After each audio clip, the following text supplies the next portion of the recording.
নিজ পরিবারের ক্ষেত্রেও কোনো ছাড় নয়। রাষ্ট্রকে অগ্রাধিকার দিয়ে একের পর এক কঠোর সিদ্ধান্ত প্রধানমন্ত্রীর। রাষ্ট্র পরিচালনায় ব্যক্তি বা পারিবারিক পরিচয়ের পরিবর্তে রাষ্ট্রীয় স্বার্থকে সর্বোচ্চ গুরুত্ব দেওয়ার বার্তা আরও স্পষ্ট করলেন প্রধানমন্ত্রী তারেক রহমান। সাম্প্রতিক কয়েকটি সিদ্ধান্ত নিয়ে দেখা গেছে নিজ পরিবারকে ঘিরেও কোনো বিশেষ সুবিধা নিতে রাজি নন তারেক রহমান। সম্প্রতি দেশের প্রাথমিক বিদ্যালয়গুলোতে জিয়া পরিবারকে নিয়ে প্রকাশিত 3টি বই সংরক্ষণের একটি প্রশাসনিক নির্দেশনা দেওয়া হয়েছিল।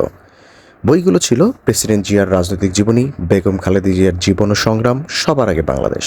পরে বিষয়টি গণমাধ্যমে প্রকাশিত হলে একই দিনে নির্দেশনা বাতিল করা হয়। এর আগেও একই ধরনের একটি গুরুত্বপূর্ণ সিদ্ধান্ত নেওয়া হয়। কেরানীগঞ্জ কারিগরি প্রশিক্ষণ কেন্দ্রের নাম সাবেক প্রধানমন্ত্রী খালেদা জিয়ার নামে করার প্রস্তাব প্রধানমন্ত্রীর কার্যালয়ে পাঠানো হলে তিনি সেটা অনুমোদন দেননি। শুধু তাই নয়, ভবিষ্যতে এ ধরনের নামকরণের প্রস্তাব না পাঠানোরও নির্দেশ দেওয়া হয়। পরবর্তীতে প্রতিষ্ঠানগুলোতে সেবার মান যাতে আরও উন্নত করা যায় এবং দক্ষ জনবল তৈরি করা যায় সেই ব্যাপারে গুরুত্ব আরোপ করার নির্দেশ দেওয়া হয়। সরকারি ব্যয় সংকোচনেও কঠোর নির্দেশ দিয়েছেন সরকার।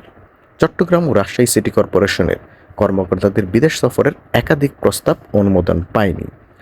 সরকারের নীতি নির্ধারকদের মতে জনগণের অর্থ অপ্রয়োজনীয় খাতে ব্যয় না করে উন্নয়নমূলক এবং জনকল্যাণমূলক কাজে ব্যবহার করাই এই সরকারের প্রধান লক্ষ্য।